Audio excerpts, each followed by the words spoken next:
दूसरा राजाओं 5 अध्याय। नामान कोढ़ी का शुद्ध किया जाना।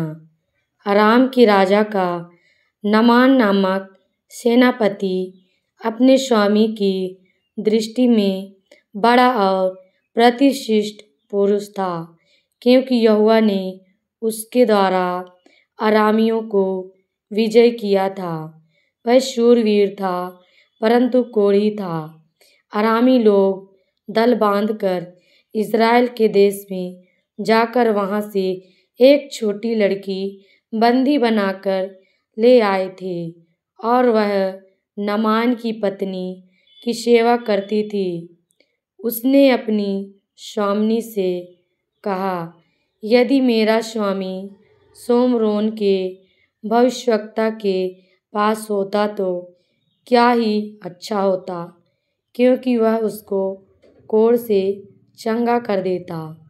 तो नामान ने अपने प्रभु के पास जाकर कह दिया, इज़राइली लड़की इस प्रकार कहती है। अराम के राजा ने कहा, तू जा, मैं इज़राइल के राजा के पास एक पत्र भेजूंगा। तब वह 10 किक्कार चांदी और 6,000 टुकड़े सोना और 10,000 जोड़े कपड़े साथ लेकर रवाना हो गया। और वह इज़राइल के राजा के पास वह पत्र ले गया जिसमें यह लिखा था, जब यह पत्र तुझे मिले तब जानना कि मैंने नामान नामक अपने एक कर्मचारी को तेरे पास इसलिए भेजा है कि तू उसका कोढ़ दूर कर दे। यह पत्र पढ़ने पर इज़राइल के राजा ने अपने वस्त्र फाड़े और बोला, क्या मैं मारने वाला और जिलाने वाला परमेश्वर हूँ कि उस पुरुष ने मेरे पास किसी को इसलिए भेजा है कि मैं उसका कोढ़ दूर करूँ। सोच विचार तो करो, वह मुझसे झगड़े का कारण ढूंढता होगा। यह सुनकर कि इज़राइल के राजा ने अपने वस्त्र फाड़े हैं, परमेश्वर के भक्त एलीशा ने राजा के पास कहला भेजा, तूने क्यों अपने वस्त्र फाड़े हैं? अब वह मेरे पास आए, तब जान लेगा कि इज़राइल में एक भविष्यवक्ता है। तब नामान घोड़ों और रथों समेत एलीशा के द्वार पर आकर खड़ा हुआ। तब एलीशा ने एक दूत से उसके पास यह कहला भेजा, तू जाकर यरदन में 7 बार डुबकी मार, तब तेरा शरीर ज्यों का त्यों हो जाएगा और तू शुद्ध होगा। परंतु नामान क्रोधित हो यह कहता हुआ चला गया, मैंने तो सोचा था कि अवश्य वह मेरे पास बाहर आएगा और खड़ा होकर अपने परमेश्वर यहोवा से प्रार्थना करके कोढ़ के स्थान पर अपना हाथ फेर कर कोढ़ को दूर करेगा। क्या दमिश्क की अबाना और पर नदियाँ इज़राइल के सब जलाशयों से उत्तम नहीं हैं? क्या मैं उनमें स्नान करके शुद्ध नहीं हो सकता हूँ? इसलिए वह क्रोध से भरा हुआ लौटकर चला गया। तब उसके सेवक पास आकर कहने लगे, हे हमारे पिता, यदि भविष्यवक्ता तुझे कोई भारी काम करने की आज्ञा देता तो क्या तू उसे ना करता? फिर जब वह कहता है कि स्नान करके शुद्ध हो जा, तो कितना अधिक इसे मानना चाहिए। तब उसने परमेश्वर के भक्त के वचन के अनुसार यरदन को जाकर उसमें 7 बार डुबकी मारी और उसका शरीर छोटे लड़के का सा हो गया और वह शुद्ध हो गया। तब वह अपने सब दल बल समेत परमेश्वर के भक्त के यहाँ लौट आया और उसके सम्मुख खड़ा होकर कहने लगा, सुन, अब मैंने जान लिया है कि समस्त पृथ्वी में इज़राइल को छोड़ और कहीं परमेश्वर नहीं है। इसलिए अब अपने दास की भेंट ग्रहण कर।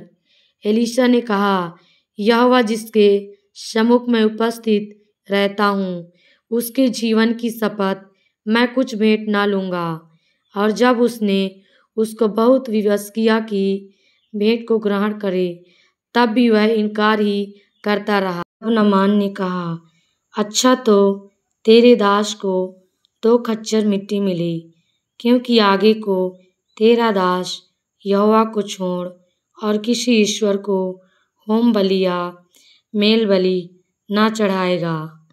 एक बात यहोवा तेरे दास की क्षमा करे कि जब मेरा स्वामी रिमोन के भवन में दंडवत करने को जाए और वह मेरे हाथ का सहारा ले और यूँ मुझे भी रिमोन के भवन में दंडवत करनी पड़े, तब यहोवा तेरे दास का यह काम क्षमा करे कि मैं रिमोन के भवन में दंडवत करूं। उसने उससे कहा, कुशल से विदा हो।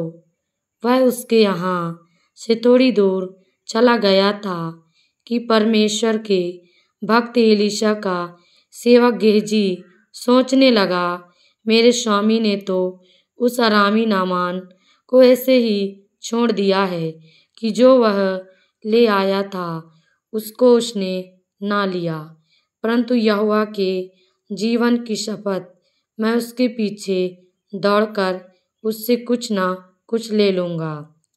तब गेहजी नामान के पीछे दौड़ा।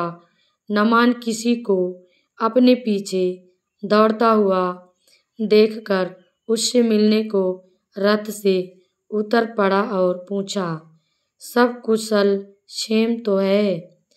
उसने कहा, हाँ सब कुशल है, परंतु मेरे स्वामी ने मुझे यह कहने को भेजा है कि एप्रैम के पहाड़ी देश से भविष्यवक्ताओं के चेलों में से 2 जवान मेरे यहाँ अभी आए हैं, इसलिए उनके लिए 1 किक्कार चांदी और 2 जोड़े वस्त्र दे।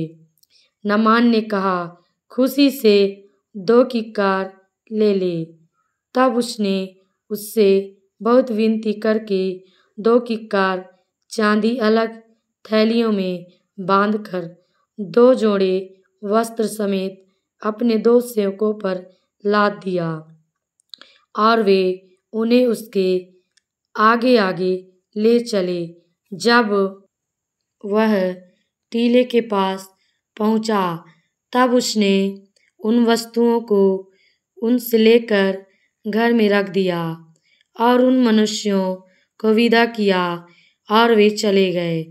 तब वह भीतर जाकर अपने स्वामी के सामने खड़ा हुआ। एलीशा ने उससे पूछा, हे गेहजी, तू कहाँ से आता है? उसने कहा, तेरा दास तो कहीं नहीं गया। उसने उससे कहा, जब वह पुरुष इधर मुंह फेर कर तुझसे मिलने को अपने रथ पर से उतरा, तब से वह पूरा हाल मुझे मालूम था। क्या यह समय चांदी या वस्त्र या जैतून या दाख की बारियां, भेड़ बकरियां, गाय बैल और दास दासी लेने का है? इस कारण से नामान का कोढ़ तुझे और तेरे वंश को सदा लगा रहेगा। तब वह हिम सा श्वेत कोढ़ी होकर उसके सामने से चला गया।